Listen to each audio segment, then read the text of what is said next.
got so much motherfucking design on right now. Baik, assalamualaikum warahmatullahi wabarakatuh. Waalaikumsalam warahmatullahi wabarakatuh. Gimana nih kabarnya ibu-ibu sama bapak-bapak nih? Baik Bu, perkenalkan saya Perawat David dan rekan saya Wildan.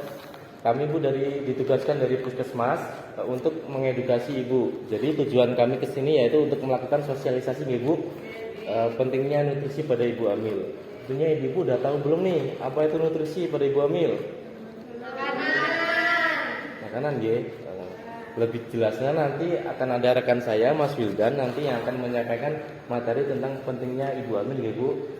Sebelumnya saya akan bagiin poster ini nanti biar ibu lihat dan baca-baca pelajari Bu. Jika tidak jelas tolong tanyakan pada Mas Wildan. Nanti Mas Wildan yang akan menjelaskan ini secara bersamaan Bu. Ibu ini posternya saya bagikan sekarang Ibu.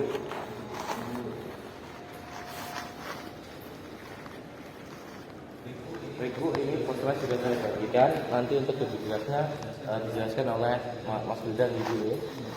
Untuk Mas Wildan saya persilakan Mas. Oke, terima kasih Mas Hafid yang tadi sudah memberikan waktu kepada saya untuk menerangkan. Langsung saja untuk masuk kepada materi nutrisi ibu hamil. Oke, sebelumnya bisa dibaca di sini atau dibaca di pamfletnya apa sih itu gizi seimbang. Nah, gizi seimbang pada ibu hamil adalah keadaan keseimbangan antara gizi yang diperlukan oleh ibu hamil untuk kesehatan ibu, pertumbuhan dan perkembangan janinnya yang dapat dipenuhi oleh asupan gizi dari aneka ragam makanan.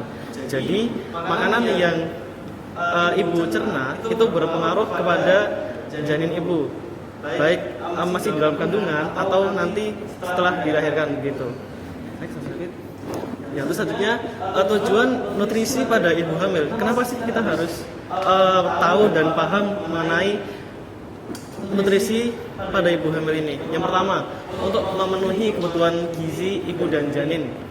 Seperti yang tadi saya bilang bahwa kebutuhan gizi ibu itu berpengaruh pada janinnya bahkan nanti setelah dilahirkan.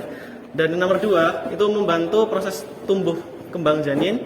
Yang 3 bagi sumber tenaga ibu dan janin. Dan yang 4 mengurangi resiko dan komplikasi. Next, David.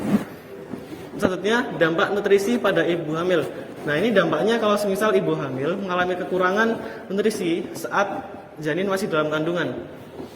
Kekurangan nutrisi saat hamil memiliki efek yaitu dapat meningkatkan resiko penyakit tidak menular dan sangat erat kaitannya dengan kelangsungan hidup ibu dan janinnya. Ibu yang kekurangan gizi lebih rentan terhadap penyakit, lebih banyak mengalami keguguran dan melahirkan anak dengan berat badan kurang sehingga kelangsungan hidupnya terancam. Jadi inilah mengapa pengetahuan ibu tentang gizi, nutrisi saat kehamilan itu diperlukan.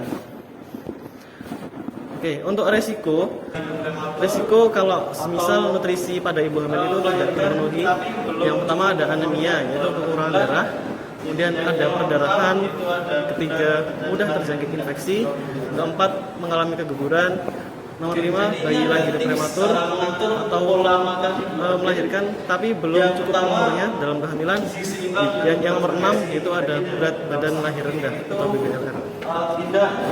Oke, jadi ini ada tips cara mengatur pola makan ibu hamil. Yang pertama, gizi seimbang dan bervariasi. Jadi dalam satu piring itu tidak karbohidrat semua atau protein semuanya, tidak. Jadi ada seimbang, ada karbohidrat, ada nasinya, ada seratnya, ada proteinnya dan ada mineralnya. Kemudian yang kedua, tidak ada pantangan. Yang selanjutnya, makan sedikit tapi sering. Yang keempat, jangan merokok dan jangan minum alkohol, terutama bagi ibu hamil. Dan hindari juga misal ibu-ibu memiliki suami yang merokok, itu diusahakan untuk berkomunikasi pada suaminya agar tidak merokok di sekitar ibu, karena nanti asap rokok yang ibu hisap nanti akan berpengaruh pada kesehatan bayinya. Oke, Oke, mungkin sekian yang bisa kami sampaikan dalam sosialisasi ini. Apakah ada yang ditanyakan? Oke, silakan. Oke, oleh Ibu siapa? Ibu Dewi mau nanya Pak. Oke, silakan. Saya izin bertanya terkait pantangan. Katanya saat usia kehamilan masih muda itu nggak boleh mengkonsumsi nanas. Itu kenapa ya Pak? Oke, terima kasih Ibu Sabrina, pertanyaan yang bagus. Jadi mengapa ibu muda itu tidak disarankan atau tidak boleh untuk mengkonsumsi buah nanas? Jadi dalam buah nanas itu ada kandungan yang bernama oksitosin. Nah, si oksitosin ini itu berguna untuk merespon kontraksi saat melahirkan. Nah, jadi semisal buah nanas ini dimakan pada ibu hamil yang masih muda, maka janinnya itu masih rentan untuk mengalami keguguran. Nah, jikalau kontraksi berlebihan yang diakibatkan oleh nanas tersebut dikonsumsi oleh ibu muda, maka janin ini akan rentan pada keguguran begitu. Mungkin begitu Ibu Sabrina. Terjawab? Terima kasih Pak. Oke. Yang lainnya apakah ada yang ditanyakan? Oke, silakan Ibu siapa? Dengan Ibu Mutia ingin bertanya gitu Pak, Oke. apa betul kalau rumput Fatimah itu dapat mempercepat proses persalinan, dan apakah kalau itu betul, bagaimana cara mengkonsumsinya yang baik dan benar? Oke, terima kasih Ibu Mutia. Terkait rumput Fatimah yang katanya itu dapat memperlancar persalinan, itu menurut penelitian itu jikalau ibu hamil itu mengonsumsi rumput Fatimah, maka akan ada risiko yang akan ada. Salah satunya itu adalah bayi itu bisa terlahir prematur dan bayi bisa mengalami kecacatan saat dilahirkan begitu. Jadi dari pernyataan Mbak Mutia tadi itu tidak benar begitu. Apakah terjawab? Selanjutnya apakah ada yang ditanyakan lagi?